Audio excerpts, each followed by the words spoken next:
Good morning friends. त तपाईँहरू कस्तो हुनुहुन्छ? सन्चै हुनुहुन्छ भने आशाको साथमा म मेरो ब्लग सुरु गरिरहेछु। त मेरो सबै युट्युब फ्यामिलीहरूलाई म आशा गर्दछु कि मेरो ब्लग तपाईँले अन्तसम्म हेरिदिनुहुन्छ भनेर। त आज चाहिँ मेरो ब्रेकफास्ट बनिँदैछ। बिहान पहिला चाहिँ तेल गरम गरेँ अनि 5 बजेको प्याज चाहिँ पहिला पकाएँ अनि अलिकति खोर्सानी पनि हालेँ मैले त्यसमा पिरोको लागि है। अलिअलि त पिरो त खानै पर्यो। त खोर्सानी हालेर एकछिन म यसलाई मजाले रातो बनाएर जान्छु। त्यसमा यहाँ राखेको छु आलु अनि आलु चाहिँ पहिला पकाएर चाहिँ अनि मात्रै साग हाल्ने। पहिला चाहिँ आलु पकाहाल्ने किनभने आलु पकाएन भने चाहिँ पछि पाक्दैन, त्यही भएर ढिलो पाक्छ अहिलेको आलुहरू हो।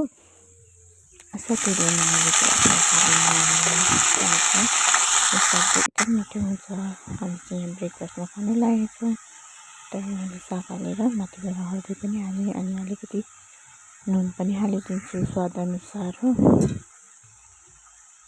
अनि यसलाई मजाले मिक्स गर्छु किनभने नुन चाहिँ अब मैले कम्ती नै हाल्छु होइन, किनभने साग त अब अहिले दिँदैरहेछ कराईमा। अहिले हेर्नुहोस् पाकेपछि कस्तो देख्छ, एकदमै कम्ती हुन्छ, त्यही भएर नुन चाहिँ कम्ती नै हालेको ठिक हो। त अब यहाँ चाहिँ म पकाउँदैछु ब्रेकफास्ट।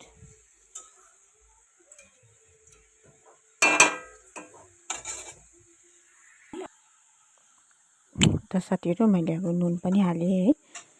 साग चाहिँ घटेरिटी भयो हो अनि नुन पनि कम्ती नै हालेँ। आँटा पनि यहाँ मुसेर राखेको छु ब्रेकफास्टको लागि। यसलाई चाहिँ मजाले छोपेर राख्छु। साग त पाकिहाल्यो, अब रोटी चाहिँ तातो पकाउँदै खाने हो। साथीहरू भिडियोमा लाइक कमेन्ट गरिदिनु होला।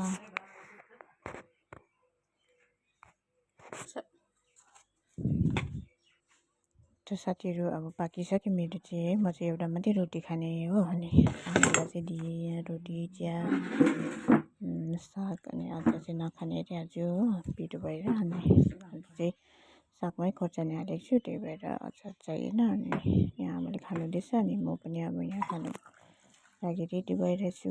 नानी त फेरि सुतिहाल्यो हो। म चाहिँ यहाँ खाँदैछु ब्रेकफास्ट।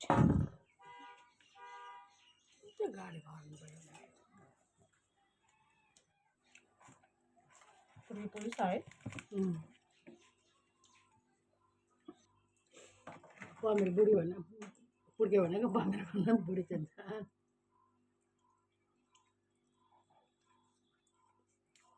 आउँदैन पुर्के हो नानी त्यस्तो हुन्छ भाइ नि। त साथीहरू अब खाइसक्यो हो। एकैछिन फेरि पकाउनु पर्ने हुन्छ हो।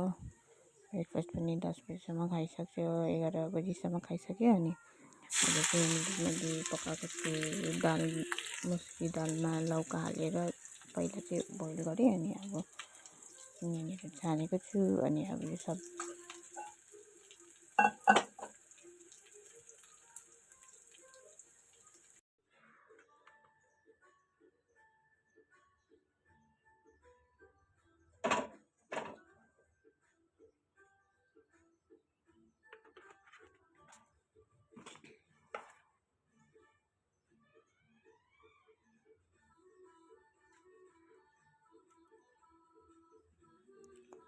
अब यो सब्जी चाहिँ पकाउने हो। अनि कराई बसाएको छु अनि अब चाहिँ सब्जी मजाले पकाएर अनि अलिकति तेल पनि बोटेको छु अचार खानुको लागि। साथीहरू तपाईँले के पकाउनु भयो है, कमेन्टमा भन्नुहोस् कस्तो कस्तो स्टाइलले पकाउनुहुन्छ त कमेन्ट गरेर भन्नुहोस् है। यो चाहिँ मैले अलिकति जसमा तोरी पनि हाल्ने भनेको चाहिँ तोरी हाल्यो भने चाहिँ एकदम मिठो हुन्छ भनेर चाहिँ तोरी पनि पिनेर हालेको छु, पिनेर राखेको छु। अब एकछिनमा हाल्छु तोरी चाहिँ पिने हालेको राम्रो। अनि यहाँ तेल गरम भयो, प्याज टमाटर अनि खोर्सानी चाहिँ पहिल्यै हालेँ मैले। अनि यसलाई मजाले पकाएर राखेँ अनि एकछिन पकेपछि अदुवा लसुनको पेस्ट पनि हाल्छु। अनि हर्दी जिरा हालेर चाहिँ मजाले यसलाई मिक्स गरेर चलाउँछु।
साथीहरू अब हामी चाहिँ खाना पनि बस्छौँ। बाबालाई चाहिँ मैले सर्भ गरिहालेँ, आमालाई पनि बसेर राखिदिएको छु हो। अनि म चाहिँ अब एकछिनमा खाने नानीलाई भनेर अनि नानीलाई चाहिँ आमाले अघि खुवाइदिनु भएछ। नानी चाहिँ खेल्दैछन् खाएर पनि।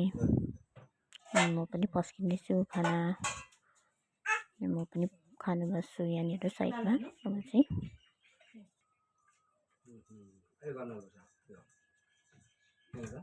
नानीको चाहिँ यहाँनिर बदमासी हुँदैछ साथीहरू। टमाटर चाहिँ बाहिर फ्याँकिदिँदैछ नानीले चाहिँ हो।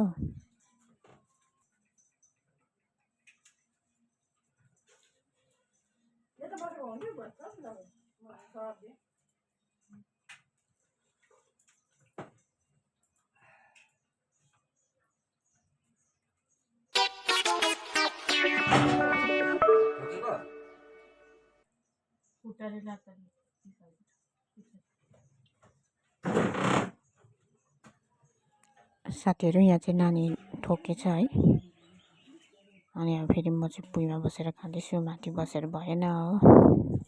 नानीले वाक्कै लगायो अनि यहाँ बसेर खाँदैछु बट्टाबट्टी।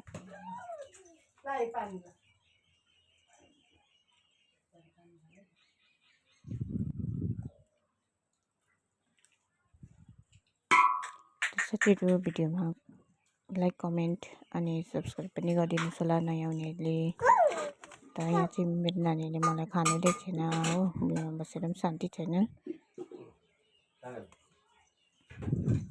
क्यामेराको पछि भागेको छ हो साथीहरू। त अब मैले यहाँ भिडियो गर्नु सकिनँ अलिकति हो। खाइसकेँ खाना हो साथीहरू। अब चाहिँ बाहिर दिन पनि अँध्यारो भएछ हो। अनि हाम्रो नानीको सुत्ने टाइम हुन्छ, पानी पर्न जस्तो भएछ हो। टाइम पनि दिन पनि यस्तो। अनि नानी चाहिँ सुत्यो मेरो। ल साथीहरू आजको लागि चाहिँ यति नै। त नेक्स्ट भिडियोमा भेटौँला। Okay bye bye. Thank you so much. Thank you for watching.